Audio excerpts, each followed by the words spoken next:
With that, please welcome to the brick stage, Mike McCabe.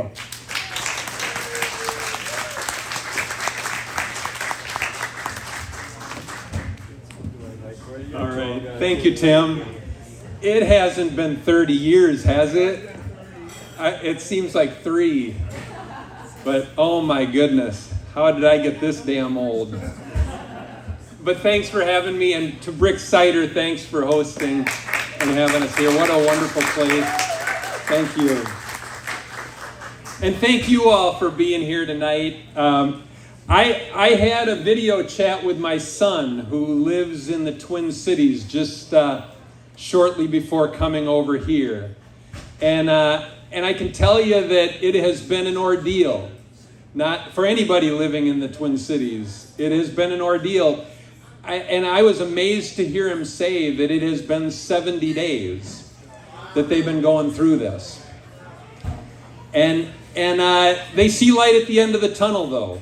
And they're cautious about their optimism because they've been lied to so much for so long.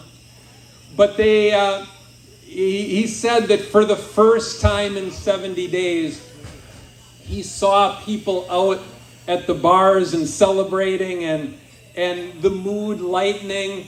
And so I have to say that our neighbors to the west have been through a hell of a lot, but they have prevailed. They have won a great victory. And maybe it's too early to call it a victory. I don't know.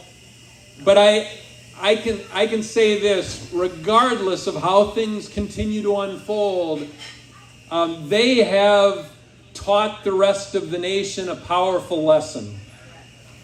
And they've shown the way. And they have shown resilience and mental and physical toughness that is really an inspiration. I have a lot of friends there. I do have a son living and working there. So I get a lot of reports from the Twin Cities. And for the first time in a very long time, the reports are coming back positive.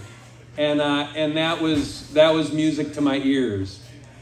You know, I've been thinking a lot about civil war for some reason. And it's such an odd term when you think about it, civil war being by its nature uncivil. But here we are as a people, we define when incivility reaches a level where a nation's people start fighting each other, we call it civil war. So I guess we are probably in civil war right now because we certainly have a nation's people fighting each other. But when I think about the people in Minnesota and what they've been through and what they've already accomplished, I thought about civil war differently. Because what they've done is they have taken up arms and they have fought. But they have done it civilly. It's not that they haven't taken up arms, because they have. They've armed themselves. And I come here tonight armed, similarly armed. They have taken up weapons. One of them is this. The whistle. One of them is this. Talk about a powerful weapon. This weapon here has made fascists flinch. Not only in Minnesota, but all over the country. And this weapon here has become not only a tool for protecting neighbors and alerting people to danger, but it's become a national symbol of resistance. So it's incredible how people have been creative and inventive and imaginative about their resistance to the occupation that they've had to endure for 70 days. And we can all draw lessons from that. Because what this regime wants, of course, is to turn people against each other. They want to sow the seeds of turmoil and chaos, and they want to invoke a violent response, And the people of Minnesota refused. They refused to meet violence and cruelty with violence and cruelty.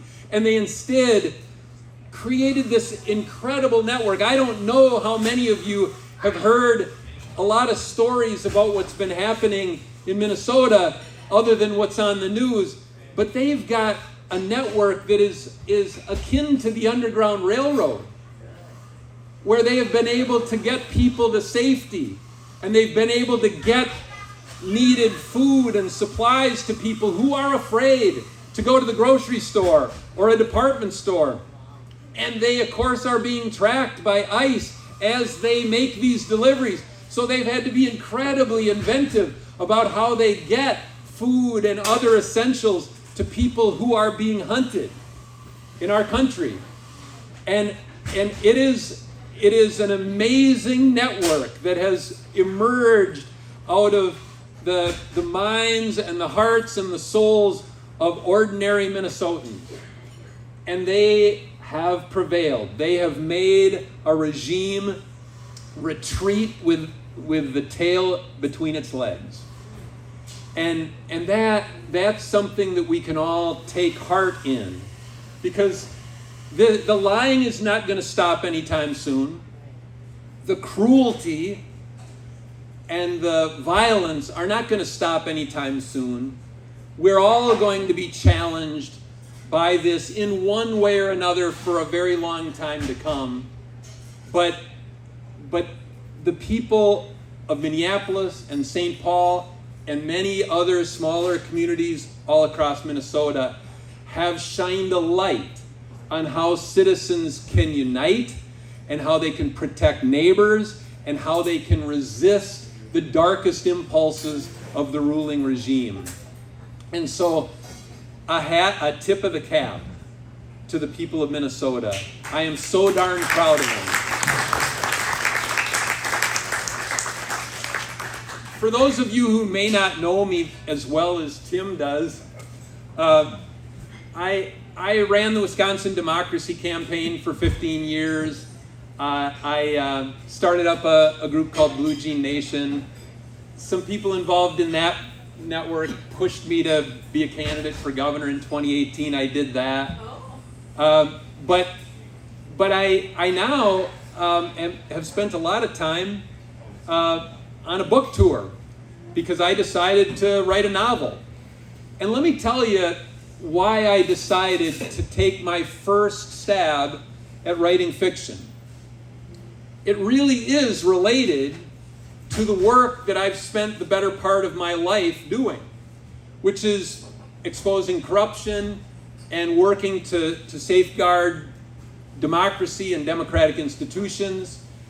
But my concern is not so much the threats, the real threats facing us from people who are enemies of liberty, enemies of democracy, enemies of civil society.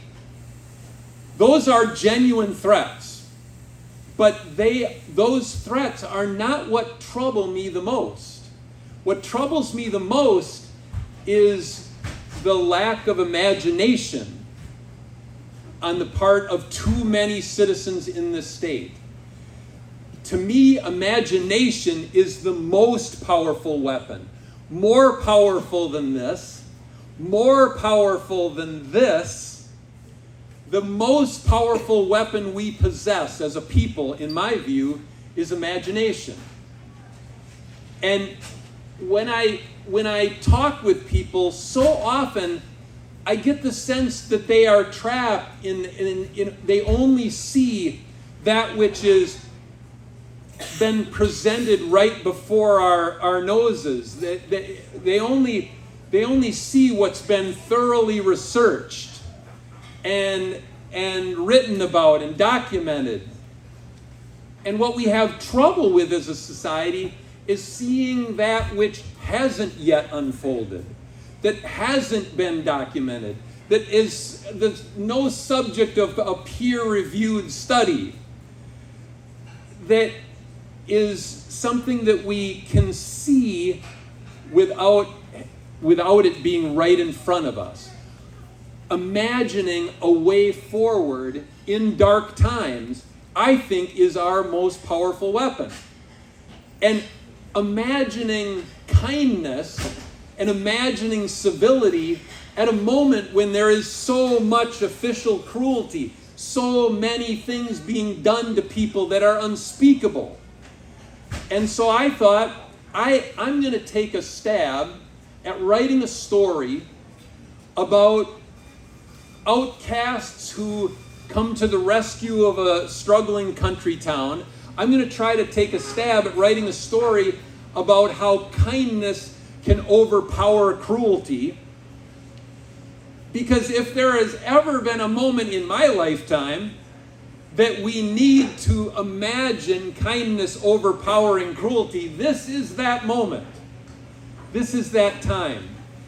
And the most curious thing happened when I wrote this novel. I still am borderline haunted by one email I got from somebody I know very well who said, "I'm not going to read your book because I prefer to stick with reality. Didn't want to read fiction." And I thought, I didn't say this to her. I wanted to, but I didn't for whatever reason. But I'll say it to you. I thought, what a curious way to think about fiction. We've been lied to so much that it's given fiction a bad name. Fiction isn't about lying. Fiction is not about unreality. Fiction, I've heard it said that nonfiction is about fact and fiction is about truth. And I was trained as a journalist. I was trained to compile facts and report facts. But what I know, and I've written 2 nonfiction books, but what I know about assembling facts and writing a nonfiction narrative is that you are limited by those facts that you gather in that moment. And what fiction enables you to do is take facts from a variety of moments, from a variety of places, and blend them together and create composite characters and to create a composite place where a story unfolds and tell that story in a way that gets to deeper truth. And when I think about the difference between nonfiction and fiction, and I've written both now, I've played the role of journalist. I've gathered the facts. I've put those facts together, strung them together in narratives that tell a story. And now I've written fiction. And the only fundamental difference between nonfiction and fiction, nonfiction is about fact too. You gather your facts, you develop them into characters, you develop them into places where these stories unfold, and you tell those stories. The only difference between nonfiction and fiction is imagination. That's the ingredient that is in fiction that is not in nonfiction, is imagination. And it's such a powerful tool, such a powerful weapon that we need to learn to use better. And so I don't want to spend my time here tonight reminiscing about my work at the Wisconsin Democracy Campaign or reminiscing about the 100,000 miles that I traveled in 11 months as a candidate for governor, traveling around the state of Wisconsin. Those were wonderful experiences that mean a great deal to me, and they shaped me in powerful ways. I actually want to tell you a story about a character who does not appear in my book. But the book is all about him. There is no character in that book named Dan. There is no character who looks like him or lives where he lived, but his spirit is present in that book. Dan is my late brother. He was 3 years older than me, and my brother Dan is the reason that I'm standing on this platform tonight. I wouldn't be here if I had not had Dan as a brother. I presume I'd still be alive. I'd be doing something, but I wouldn't be here doing this. And I can say that with absolute confidence. Because my brother Dan changed the course of my life. He made me someone I would not have become if I had been left to my own devices. And I know that deep in my heart. My brother Dan was born 3 years before I was, and something went wrong at birth. It probably would have, if it had happened today, it would have been the subject of lawsuits. That's just not what people did back then. We weren't nearly as litigious as a society. But something went wrong, and when nurses finally found Dan, he was blue.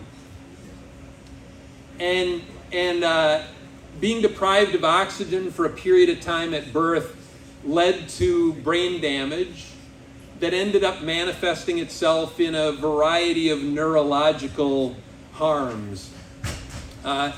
Dan he had these facial tics and twitches. His eyes would sort of dart and roll in his head. He would, he just, you couldn't help when you met him but realize that something was off. I don't think that this was related to the deprivation of oxygen at birth, but he also developed these growths on his face and other parts of his body that were disfiguring. And some of them were cut off, which left scarring, but they would grow back. And so you can imagine a kid who has these facial tics and twitches, and his eyes are darting and rolling, and he's got these facial growths. You can imagine how he was treated at school and on the playground. And I watched that, sometimes from afar, sometimes from up close. But I watched how Dan made it through childhood, and he was subject to unspeakable torment. He was ruthlessly bullied. He was brutalized both physically and emotionally. But that's not why I tell you this story, his story. And it's not why his story became the heart and soul of the novel that I've written. I tell you this story not because of what Dan endured, but how Dan responded to it, which was pure miracle. You see, my brother Dan is quite possibly the friendliest and most accepting person I have ever met in my entire life, and had every reason to be the exact opposite. If it had been me, if I had grown up in Dan's shoes, if I had dealt with what he dealt with as a child, I would have curled up in a ball. I know it. I would have built a shell around myself so that I wouldn't be hurt anymore. I know that because I know myself. And he did, for some unknown reason, the exact opposite. He opened himself to the point where when my wife Marilyn and I had our wedding, I had been the first in my family to go off to college, and so I had a whole bunch of college-educated friends by this time, and they all came to the wedding. Dan was a high school graduate who ended up becoming a factory worker. We lost him at the age of 47 to colon cancer, so he's been gone for a good 20 years by now, but Marilyn and I have been married longer than that. So he was present at the wedding. And here's this guy, factory worker, who's got the facial growths and the facial twitching and the eyes darting and rolling. And he was like the master of freaking ceremonies. He was the guy who welcomed everybody, made sure everybody was having a good time, everybody had something to eat or drink. And I had so many friends come up to me, and they had never met Dan. And they said, "Your brother is so incredibly friendly." And I didn't have time to tell them all the story that I'm telling you. But he had no reason to be like that. But he was. And that changed me forever. what Dan endured, but particularly how Dan responded to it, sent my life down a path that I would not have traveled had I not had him as a brother. And it's what shaped my politics. Because not only did it alter the course of my life, but it shaped the way I think about the world. Because I realized I learned a lesson that I might not have learned otherwise. So many of us in this society live with this myth of the self-made man, that we somehow are, sort of masters of our own destiny, and everything we have is through our own effort and our own outstanding qualities. I was taught in an early age what horse shit that really is. That we stand on the shoulders of others. That we are shaped by others. Our lives are moved in directions that is absolutely out of our control. And that means, to me, we need to be there for each other. We need to look out for each other. We need to set examples for each other. We need to care for each other. That is, you got to understand where I'm from. I grew up on a dairy farm in Clark County. There's no redder county in Wisconsin than Clark County. About halfway between Eau Claire and Wausau, the county seat is Neillsville, for crying out loud. It's this tiny little town. This place voted for Trump by probably 30 or 40 percentage points. That's where I'm from. And I shudder to think what I would have been, where my life would have gone had I not had Dan as a brother. But he changed the way I look at the whole world and how I look at life. And I tell you this story not because Dan deserves his story to be told. He did. But I don't tell you the story for that reason, but rather because we have it in us, we have the capacity to rise above horrible cruelty and horrible violence, and we can be better than that, and we can set examples for each other to take a path in life that leads us to a better place than the ruling regime wants us to travel to. And I know that for certain because Dan taught me that. And that's why I wrote this book. I wrote in the introduction that I dedicated the book to him because he was one of the brightest stars in the universe ever to go largely unrecognized. People who met him turned away. People who met him were repelled. But that's because they only saw what was on the surface. They saw some disfigurement. They saw some odd facial tics or twitches. What they didn't see, what they couldn't see, was what was inside, which was a miracle, a living miracle that was so powerful that it made me a better human being than I would have been. I know that in my heart. And so that's why I said that to me what worries me most about our future as a state, as a country, as a people, what worries me most is what we can't see. We couldn't seem to see what was inside Dan. I'm not even sure that we can fully see what's inside us and what we have the potential to become. And that is going to be what dictates our future, is our ability to come to terms with not what is, not what we see before us, not what has been thoroughly documented and researched, not what is been fact-checked and is foolproof truth, but what we have the potential to become and where we have the potential to go as a people. That's what's really going to determine our fate. And I wouldn't be up here saying any of this had Dan MeCabe not taught me that.